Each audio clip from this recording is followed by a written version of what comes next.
Right, I hope you all had your lunch and everything and feeling raring to go. So I will introduce our next speaker. Okay, so David Wood is chair of the London Futurists. He spent 25 years envisioning, architecting, implementing, supporting, and avidly using smart mobile devices, including 10 years with PDA manufacturers Scion PLC, and then more with smartphone operating system specialist Symbian. His background includes many years building and integrating UI system software and application frameworks, and directing technical consulting teams with the lead phone mobile manufacturers in the world to create the first successful smartphones that you all have in your pocket. Or hopefully. In 2009, he was included in the T3's list of 100 most influential people in technology. And he's also executive director of Transpolitica, an activist think tank founded in January 2015 to accelerate the adoption of the better politics of tomorrow. So, please welcome to the stage, David Wood.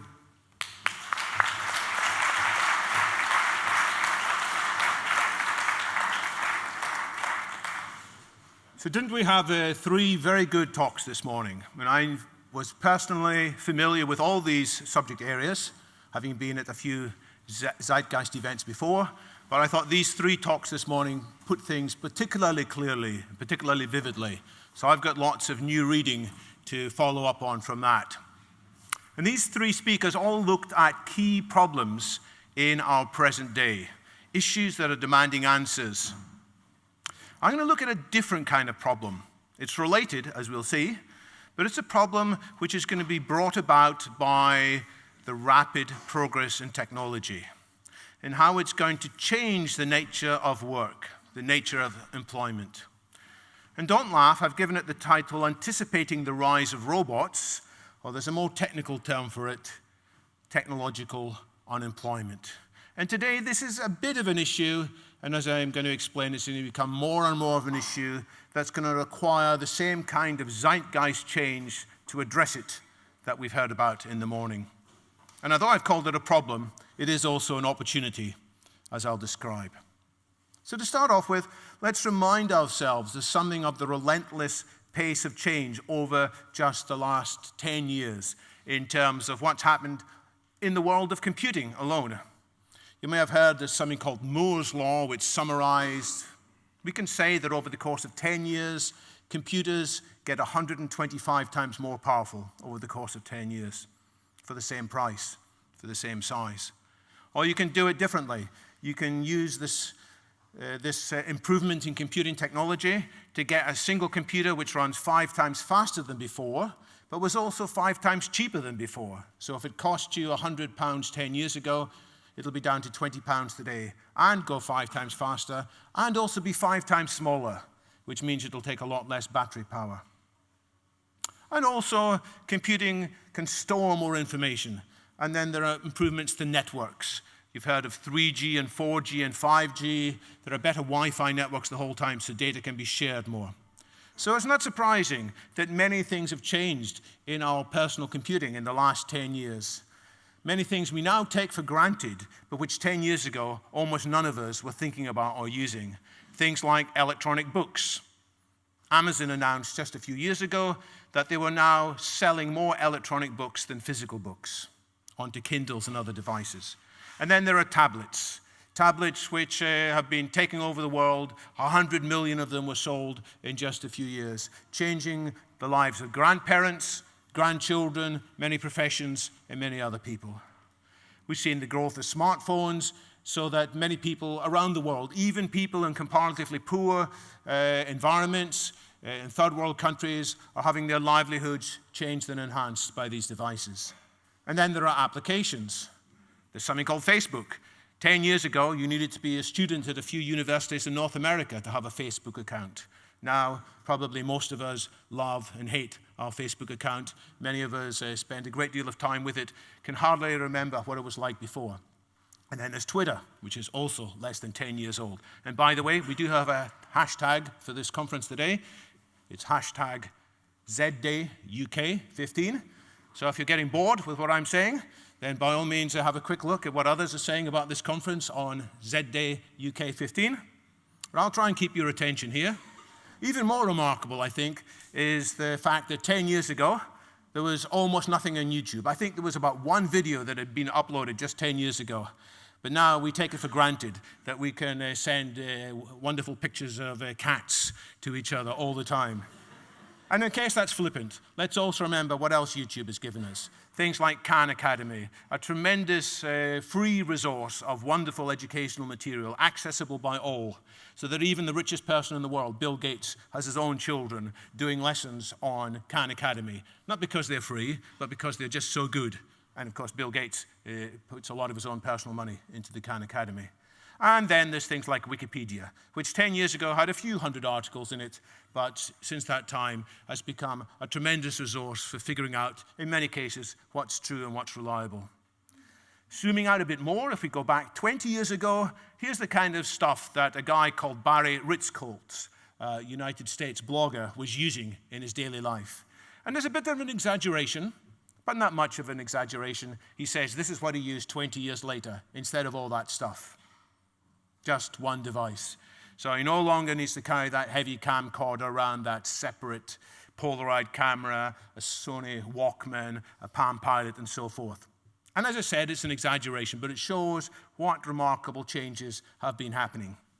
And there are remarkable changes in other fields too. Just very quickly, some of you may recognize this city.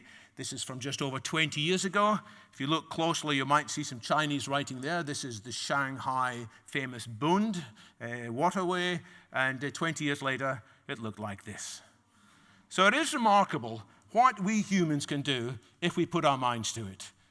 Just imagine if we put our minds to more constructive tasks. And of course, the Chinese can do this even more quickly now. They can build one of these skyscrapers in a fraction of the time. Now, there's one view that says, yes, we've had remarkable change in the past, but it's sort of coming to an end. All the big things that need to have happened have happened. And here I'm quoting a view described by Kevin Kelly, who is a very wise writer on technology, the co-founder of Wired, as some of you may read from time to time. And Kevin Kelly refutes this view. He says, relatively speaking, nothing big has happened yet. We're not even at the beginning of the changes that technology is going to bring us. We're just at the beginning of all these kinds of changes. And he says that the next 20 years are going to make the last 20 years just pale in comparison. So if you think there's been a lot of change in the past, you can expect a lot more. And that's a view I certainly share too. And I'll discuss this abstractly for a bit, and then I'll move in and try and make it more vivid and more realistic. In a big abstract sense, what we're going to see in the next 10 to 20 years is something called NBIC convergence. This is not a Canadian radio station. It stands for nanotech, information computer technology, biotech, and cognotech. The stuff I've been talking about already is all in this corner down here, the bits, mainly, when we can store things much more cheaply, we can compute things much more cheaply, we can transmit things much more cheaply. But there's 4 other corners to this remarkable transformation. Nanotech is about manipulating things at the atomic level. We can see a bit of this in 3D printing when we're able to create things in more wonderful ways than before, but increasingly we're able to create bots, nanobots, which are computers at the molecular level. Biotech means we're able to improve our genes. Scary stuff. Lots of potential for things going wrong. Lots of issues there. But if we do it right, we can become much healthier, much stronger than before. I just saw today that Superdrug may not be your favorite store. They do lots of good things. They are now offering the 23andMe genetic personal kit for you to buy and apply in your own home to find out more about your own genes, which may be a good thing, may be a bad thing, but the change is coming. The last quadrant here is the quadrant of cognotech. We are understanding the brain cells and the neurons and what's going on in our minds much more fully than before. And roughly speaking, what's on the left side of this big diagram is stuff in the physical world. The right side is biology. Roughly speaking, the top half is hardware and the bottom half is software. But the real change will come from the connections between all these different areas. That as we're getting better and better at computing, we can actually design physical things more clearly, such as 3D printing, as I've said. Hence, you may have heard the strange phrase that nowadays hardware is becoming software, that many of the remarkable changes which have taken place in the world of digitized information will take place in many of the other manufacturing goods too. We can also have sensors which are smaller and smaller. We can put them on the body or inside the brain. We can understand what's happening in the brain more fully. And once we understand how the brain does its remarkable tricks, we can then improve our own software. And so on it goes. So that's fairly abstract. Let's make it a bit more concrete in terms of 4 big stories I think we're going to be reading in the magazines and online over the next 10 years or so. They're already here. 4 great convergences.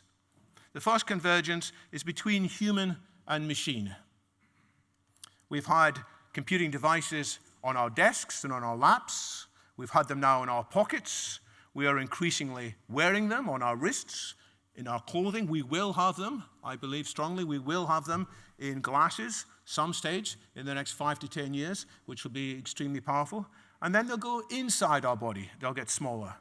And we're already putting some things inside our body. My mother has put a new hip, courtesy of the NHS, inside her body. It transformed her life. And more recently, she's had a new lens, solving some cataract issues in her eyes.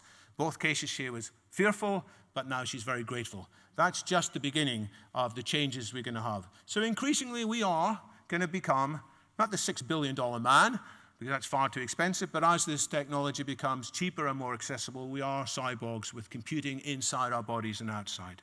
The second great convergence is when we apply more of our software skills into the world of biology. And instead of just coding in the world of silicon, semiconductors, we will be doing coding in the natural language, the natural computing language of DNA. So we will be creating, in some cases, improved life forms, which can do remarkable things, hopefully, like taking CO2 out of the atmosphere, can be improving the waste and reworking the waste that we generate. And we can also have genetic engineering, not just for the scary story of designer babies, but also for the more interesting story in many ways of redesigning ourselves. So if we are aware from 23andMe or other things that we have some particular limitations in our biology, that can be fixed. It's a big story. Let's not go down there today. Let's move on. Third big convergence is between the physical world and the virtual world. You're all here today watching it in the physical world. But in the future, more and more people will be watching these events virtually too in real time. People will be watching from their homes from all around the world. And they will be living in helmets, which makes them think that they are here. And we will imagine that they are here too. This is the transition from virtual reality to augmented reality. We will have these helmets. We will have glasses, which will give us more and more useful information as we're walking around, helping us to enjoy our lives better, to understand what we're doing. And there are other things we could talk about, like the massive online open courses, which are often free, which give us the information, like Khan Academy and many other courses, which is transforming education. Everybody complains that education is very expensive these days, $6,000, £9,000, sorry. In the future, it'll be much, much less, because we'll get much of the learning from these online courses. The convergence I most want to talk about, the one that's going to bring it back to the main topic of today, is the convergence between artificial intelligence, what computers can do, and the kind of intelligence that goes on in our heads, human intelligence. And my story is, and what we're going to see increasingly over the next 10 years, is more and more capacity of these machines, robots, software, call them what you like, to do deep machine learning, to figure out by themselves what's going on in their environment, and to guide us and to take decisions for us or to suggest decisions for us. I'll give examples. And the way forward here is that we can adopt some kind of hybrid intelligence in which we use our own native wit but supplement it by the intelligence that this new technology will provide. The even more scary thing is what happens in that middle there when all 4 convergences are themselves converging. But let's leave that for another day. I just want to pull back a bit and say There is strong evidence, in my view, that technology is accelerating through positive feedback. More and more people are learning about technology in universities, at homes, all throughout the world. More and more people are taking up some of these things in hacking formats, or as part-time, or as a second or third career. And more people are building on top of each other's insights. And so I think it's fairly likely that in the course of these next 10 to 20 years, we will have increasingly enhanced humans with extra intelligence, extra health, extra longevity, extra experiences, and to sum it up, with extra opportunities. But I imagine many of you have got lots of question marks in your mind too. You're probably thinking, well, hang on, there's another consequence to all this technology, which we can sum up as it's disturbing humanity. Because there are many things that can go wrong with all this extra firepower that we are putting at our own disposal. And you can look at it from different angles. You can say, well, there are already some really angry and alienated and frustrated people in this world. Young people, middle-aged people in various terrorist groups or various militaries. If they get a hand of some of this technology, it could be even worse than what's already happening. And then there are governments. Some more benign governments, some very terrible governments who can use this stuff, surveillance of one sort or another. And then there's what we're doing to the environment and the issues on the climate, which I think are really the big existential question of our time. Then there's the risk that as we put more intelligence into robots of various kinds, they're going to unintentionally do things that we programmed in but which we didn't foresee, whether it's battlefield robots running amok with various drones making their own decisions which come back to haunt us, whether it's financial robots who are meant to be supervising the stock exchange and crash it and burn it, and we have a much worse problem than happened in the past. Well, we'll come back to that. But to summarize that, there is existential risks from this growth in technology too. In other words, this positive accelerating technology cycle will benefit individuals. It's got a strong possibility to do that. At the same time, it is threatening society. And my big question is, why aren't more people talking about this? If I look at what the politicians are talking about in the run-up to the general election, I see almost nobody raising these issues. It's a real issue of people being trapped in their own inertia, their own momentum, their own vested interests. Well, very glad to see that people in this conference are tackling some of the more fundamental issues. Some reaction to this is to say, oh, it's not going to happen. Technology is going to run out of steam. We have had all the benefits that are going to come. I think that's wrong. You look around, you can see so much evidence of incredible technology innovation. So I don't think it's possible that technology is going to stop all by itself. Other people say, well, hang on, we'll just switch the switch off. We're going to stop people developing technology. That's how we're going to avoid these problems. But I don't think that's going to happen either, because there's so many vested interests who are benefiting. And we actually are benefiting in many ways from these enhancements, whether it's better hips, better lenses in our eyes, and all these other stuff. I think there are, however, two credible scenarios that people can take regarding this stark issues facing us. And one of these viewpoints is quite common in Silicon Valley.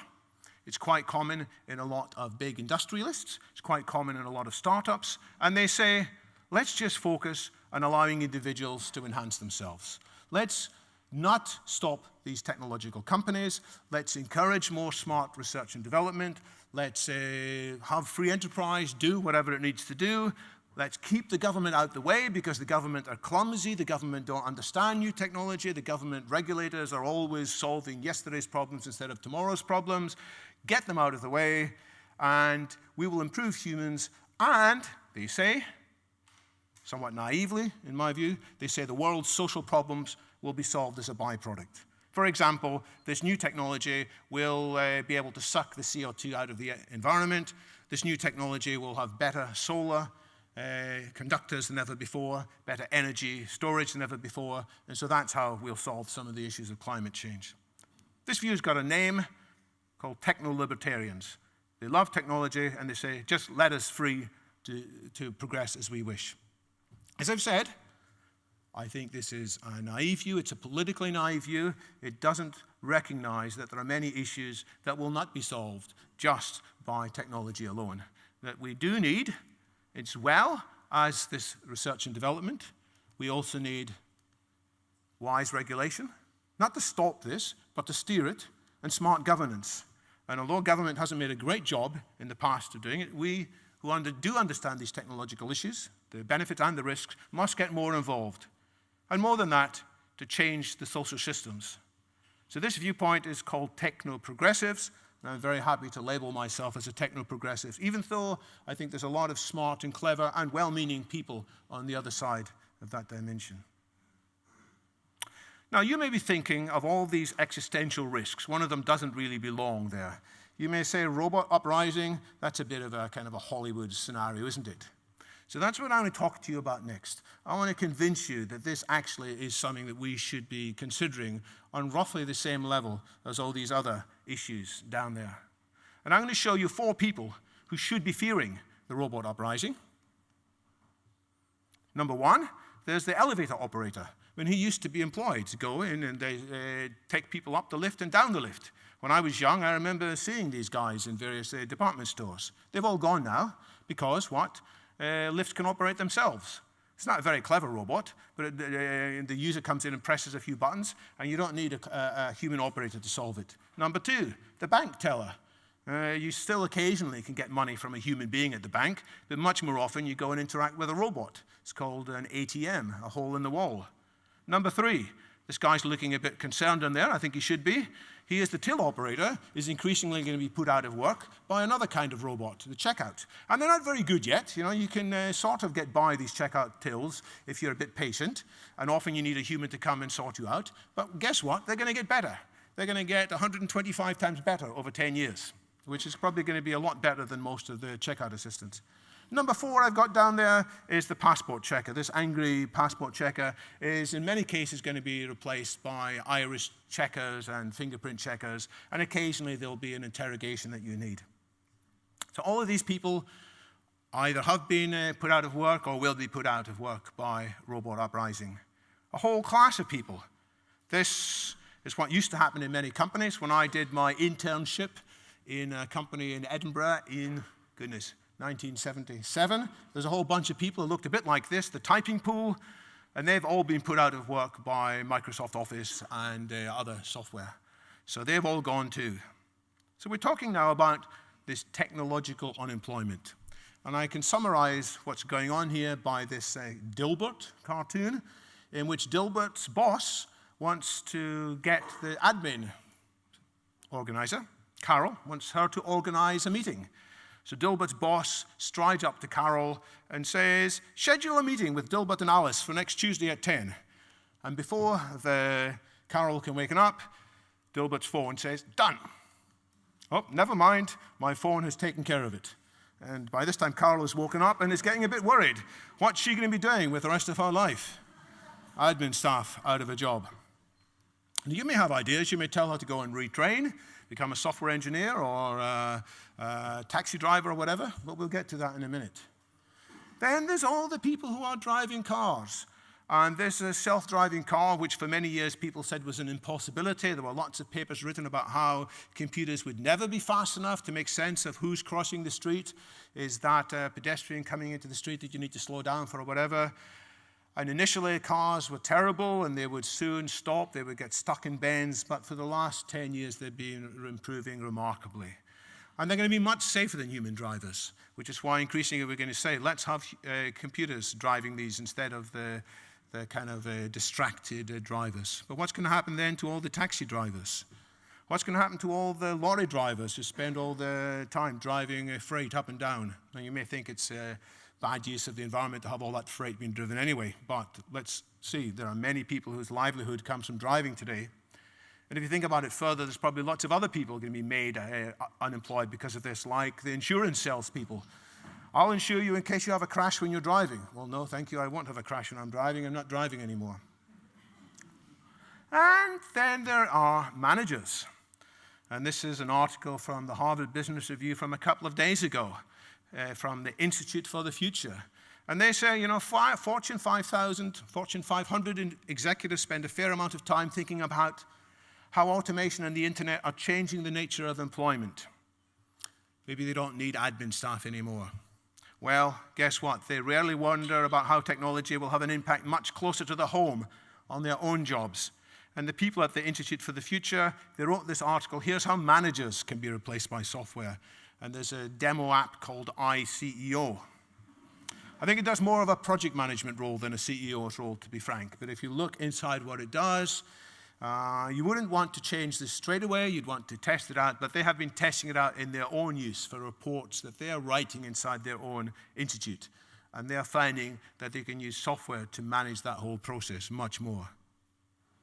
What about real specialist jobs, like the jobs of doctors? Well, this guy here, Vinod Khosla, is a leading VC in Silicon Valley, has said, in his view, that by 10 years' time, 80% of the functions that doctors do will be done much better and much more cheaply by machines and algorithms. So there still will be some work for doctors to do, but they probably won't get anything like the same salaries as before. And what's going on here? Let's step back and look at the technology that's making all these changes possible. The first is the ability to understand natural language. Because in order to be a doctor, you've got to understand what people are saying. You need to understand what's written down. And today, if you talk to your phone, sometimes it understands you, and a lot of the time it doesn't, and it's a bit of a game. But you know, it is getting better and better. And there is this software by IBM, which they called Watson, which they developed to understand natural language. They developed it to play in an American quiz show called Jeopardy, which is very popular there, which involves very cryptic clues. It's like doing the worst and most difficult cryptic crossword, and you need an awful lot of background information to be able to jump to the conclusions. Well, they fed Watson the entire works of William Shakespeare. They fed it all of Wikipedia. They fed it the King James Bible. They fed it the IMDb database. They even fed it a book that one of these two other people had written. One of them is called Michael Jennings, who was one of the best Jeopardy players ever. He wrote a book called How to Win at Jeopardy, and they let Watson read that too. And it turns out that this Watson did in 2011 have a better reaction in real time. It was disconnected from the internet, but it was listening to the questions, and it was buzzing in to say, I know the answer to that. And it got some of them wrong, but it got more of them right than humans. And some people say, oh, it's just a game. There's nothing serious here. Well, what IBM are doing next is even more significant. They are using the same software in an advisory role for doctors. They are developing Watson MD, which has the ability to read medical records. And some medical records are in a fixed format, but many things in a medical record are just doctors writing down streams of notes. So increasingly, Watson can read that. Watson can read all the medical research publications. No human doctor can hope to keep up with all the publications that are written. So Watson's keeping its eye on that. And Watson can clone itself and can share its own findings. That puts it ahead of the humans as well. It's able to discern often new patterns. It's able to suggest new experiments. So when a patient presents him or herself with various symptoms, Watson's sometimes able to say, I'm not sure what's going on here, but you could try doing this test now. And the doctors are able to ask it, why do you think that? And Watson's able to explain its reasoning. And occasionally the doctors say, oh, no, you misunderstand this. It can't happen. And then it learns. And it learns. And all the different Watsons share amongst themselves what they're learning. And so it's not good enough today to replace much of what doctors do. But within 10 years, we're going to see medical science transformed. And we're going to see many work that doctors do transformed. Then there's creative work. And some people say, oh, I don't need to worry about this. I'm not a doctor. I'm a creative person. I'm going to do very emotionally intelligent stuff. I'm going to be a musician. Well, there are now computers that can write music in the style of Bach, which other classical music experts can't distinguish. They don't know whether that's been written by a computer or whether it's a less well-known piece by Bach himself. And so on for many other musical superstars. I haven't yet seen the #1 record in the hit parade chart being written by an AI, but I don't think it's going to be far away. So there's a bunch of creativity going on there too.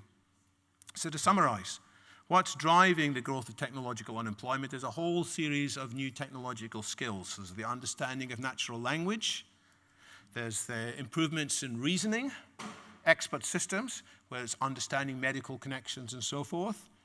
There's deep learning, which is spotting patterns in data. When Watson and its associated computers have already spotted new ways to make sense out of biopsy data. And for looking at whether somebody's tumor in a breast, whether it's likely to be malignant or benign. There's been 5 or 6 tests that have been applied since, the 1930s. Well, Watson and its associations were able to say, look, there's actually another few tests you should be doing, looking at the tissue alongside as well. So it's already spotting new patterns. What we're going to see next is deep learning plus, which not only do they spot new patterns, they spot new ways in which they can learn, which is something we humans are still very good at. We're often confused for a while, then we figure it out. We say, I know how I can learn in this situation. Well, increasingly, AI is going to do that too. With artificial creativity, with artificial emotion, it's going to display emotion on its face, which we're going to take as being emotional, and it's also going to be very good. It is already very good in many ways at detecting our emotions. So there's already some software that you can detect whether people are relaxed or nervous just by looking at their face. Then there's movement. Some people say, oh, we don't need to worry about robot uprising. All we need to do is climb upstairs. Robots will never be able to climb upstairs. And today they're not very good at it. But you know what? They're going to get better. And we could look at some of the videos of Big Dog, by Boston Dynamics, now bought by Google. Remarkable imagery of robots being able to step around. They're still not very good. The stuff that the robots are trying to do in the Fukushima disaster zone, they're trying to go in and clean up. They're not able to do that yet. But I think in a few years' time, they're going to be better at it. And one reason they're going to be better at it, there's one missing skill here, which is going to make a whole lot of this stuff go much faster. That is the missing skill of computer vision, which means understanding what's in the environment. It's because the computers often don't know what's in the environment. The cars, they're not actually looking at it in the same way that we are. They've got lots of kind of radar around, or LiDAR it's called. They don't have many normal cameras to figure out what's going on. It's because computer vision still hasn't been very good. But I do want to spend just a moment telling you about some of the remarkable improvements in computer vision over the last few years. And I'll refer to a big database. There's something called the ImageNet database, which computer scientists have assembled and use. It's got 14 million images, and here's one, and you can see in here the computer has first figured out there's a bird there, and then it's thought, oh, there's something else in there, and it's looked and said, oh, that's a frog. And here's another one. It's looked and said, oh, there's a person. Maybe it should have said it's a man, I don't know. And then it said in one hand it's got a hammer, and on the other hand it's got a white box. It knows there's something there, it doesn't know what it is, so it's left that bit blank. It hasn't been able to figure that out, and I'm not sure I could figure it out either. Maybe it's a nail of some sort. And it's also spotted a flower pot, which I didn't see in the picture at first, but if you crane your eyes you can see a flower pot and a power drill. So there are 14 million images like this in the database, and they've been classified by humans. Poor job, they've gone through it very carefully, and they've said about 1,000 different things are in these pictures. And this is used every year in a big test. So you may have heard of various grand challenges, like the grand challenge DARPA used to use to figure out which self-driving cars were best. Well, every year now there's a large-scale visual recognition challenge when they issue about 1,000 of these pictures. They allow the computers to train on it, and then they give it others and see how accurate or inaccurate they are. And last year, the winning software only made 6.6% errors. It was able to recognize correctly most of the stuff it saw in there, which was a big improvement from the year before, down from 11.7% errors to 6.6. And in fact, over the 4 years this competition has been running, there's been a 4-fold improvement. Because all these guys go back, they're working on their algorithms, they're learning how humans do it. Still not quite as good as humans, because when poor humans are asked to do the same thing, not the original humans who did the classification, but others are brought in, they generally still make some mistakes. They get about 95% wrong and 5%. 95% right, 5% wrong. But soon we might imagine the computers are going to do it better. And late breaking news. In February last year, a team from Microsoft Beijing, led by this guy, Jian Sung, they did it outside the normal competition cycle, but they're saying they've already got it down to 4.94% error rate. And so I think in 10 years' time, these systems, they're going to be much cheaper, they're going to be much smaller, they are going to be telling robots all kinds of things about their environment. And this is key to robots being able to do lots more human tasks. So, time to start summarizing. The challenges ahead, and there are kind of 3 big challenges ahead, 3 big questions that's probably in your mind by this stage. The first is, okay, we might be put out of our present job. You know, we might have been a checkout assistant. Maybe we can't do that job anymore. But can't we retrain? You know, can't we go and learn something new? After all, this has happened in the past. After all, 200 years ago in this country, there were many people complaining about the growth of automated weaving. There was the Luddites who complained about it and said it's putting them out of jobs. And they managed in the end to get new jobs. Maybe not them, but their children got new jobs in other kinds of factories. Eventually, some of them became software engineers. Eventually, some of them became stylish hairdressers and so on. So can't people retrain? Won't there be new jobs? And I think, yes, today, many humans are able to retrain. But you know what?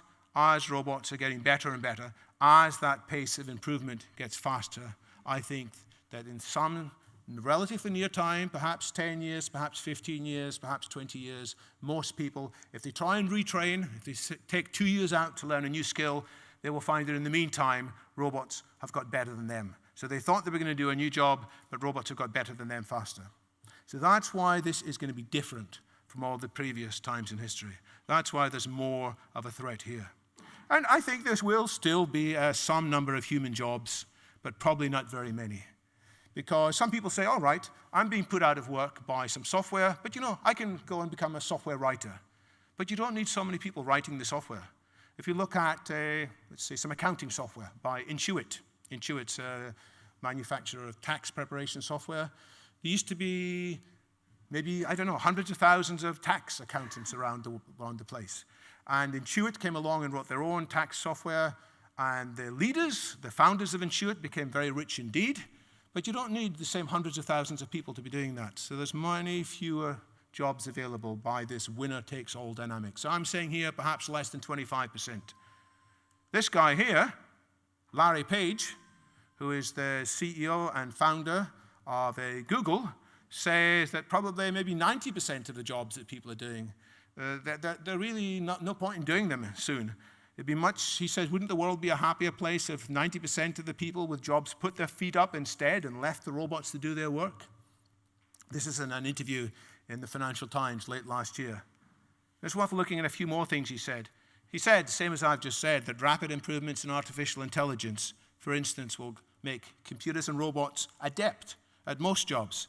Given the chance to give up work, 9 out of 10 people wouldn't want to be doing what they're doing today. And would they regret losing their jobs? And he says, you know, this can't be the right answer. Just people wanting to get work, even if it's inefficient, even if it's just to keep themselves earning. This can't be the right answer.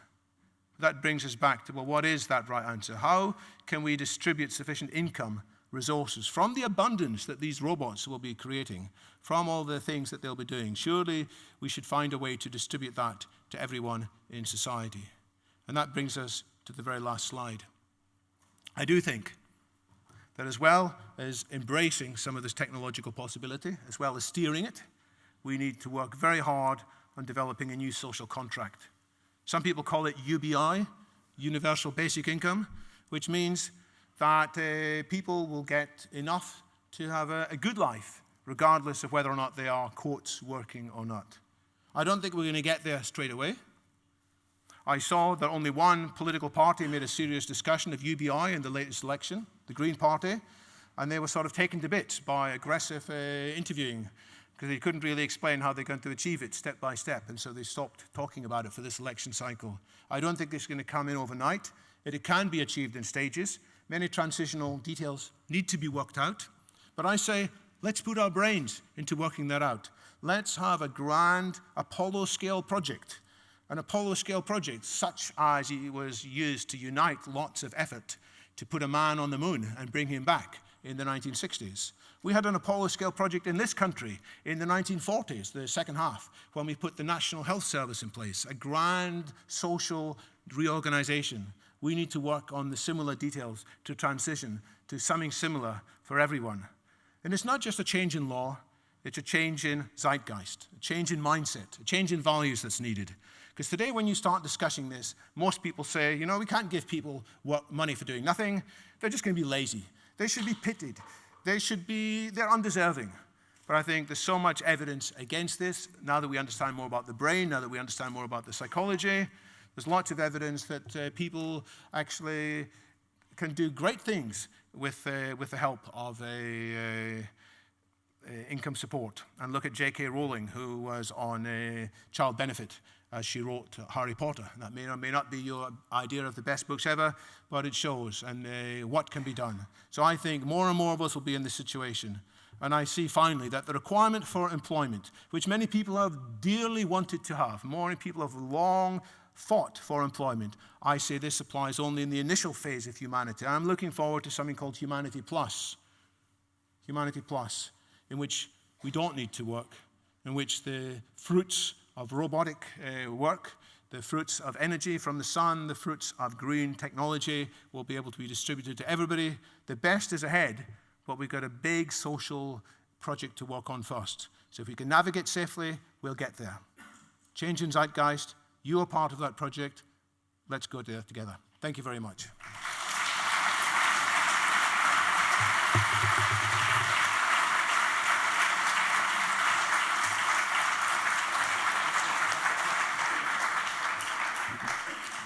Thank you very much, David. We'll take a couple of questions. So, any questions? Wait for Sarah to reach you with the mic. Okay. Oh. How long do you reckon it'll take before politicians start to realize that the solution to unemployment is to create a society where not everyone needs to be employed and start pushing for this sort of thing more actively? So I think it's like technology. It takes a long time seemingly going nowhere, and it doesn't seem that anything's happening, but then it will curve up exponentially. And the way to make that happen is that more and more people will start talking about it, more and more people will communicate in different ways. There's already great information about basic income. There's a book coming up in next month, which I think is probably the best book on this subject yet, by somebody called Martin Ford, who covering many of the topics I've said in here. He's a Silicon Valley entrepreneur himself, but he's one who sees these issues. So, and there's great videos about this already by, for example, Humans Need Not Apply. So we need to keep working on this. We need to keep intelligently discussing, and sooner or later, some of them will get it. But it's going to take a lot of hard work, and we should go through the disappointing and deceptive phase before we get to the disruptive phase. But I think that in 5 years' time, this has got to be much more on the agenda. Just one last comment on this. I was in a talk earlier this week by Adrian Waldridge, who is the writer in the Economist magazine on business. And he said, quite candidly in front of a big audience at the RSA, the Royal Society of Arts, he said that the issues being discussed in this election were farcical, they were missing all the big issues, and he said the single biggest issue is technological unemployment. He said technological unemployment is going to, robots are going to give us 15 years of abundance followed by redundancy of jobs for everybody. So he gets it. And he's producing a new book as well, which I haven't bought yet, so I can't recommend or say.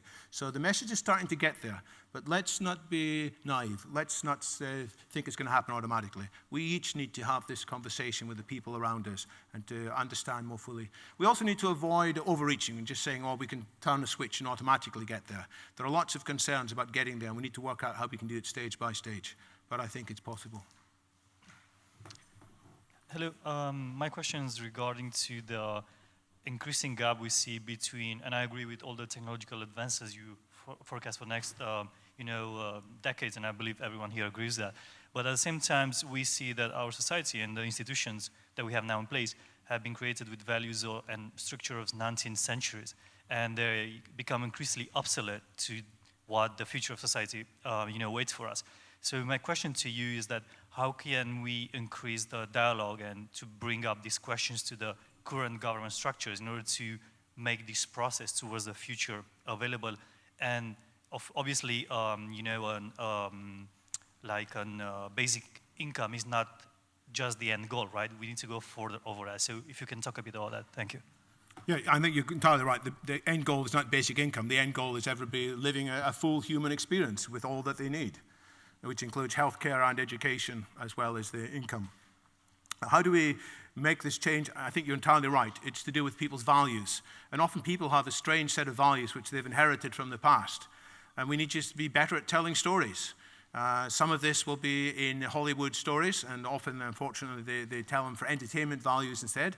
But, it's easier and easier for people to make good videos. So, Stephen over there has made some excellent videos on some of these topics as well. We can all do that. And by telling good stories, then we can change values. When in the past, for example, the technology of anesthetics, when women were in pain in childbirth, people had the values that said, well, we shouldn't be giving this. Because why? Because our values say it's wrong. Why? Because in the Bible, it says, that man and woman were sinful in the Garden of Eden. Therefore, God cursed the woman and said, you will suffer pain in childhood. And Queen Victoria, she may not be everybody's idea of a hero, but she, after having about 7 children herself, she heard about chloroform, and she put her foot down and said, I'm not going to have any more of this. And her advisors said, when women are in pain, they cry out to God, and it makes them have a wonderful religious experience. And Queen Victoria said, I'm not having any of that, thank you. And that was a change in values, and fairly quickly that changed. I think there are many other things in values that will change, but it takes a while to get there, and then something vivid happens that changes the population. Any more? Well, we've got time for one more question. Wait for Sarah to just sprint round to you. There you go, I sped her up. Thank you, hi.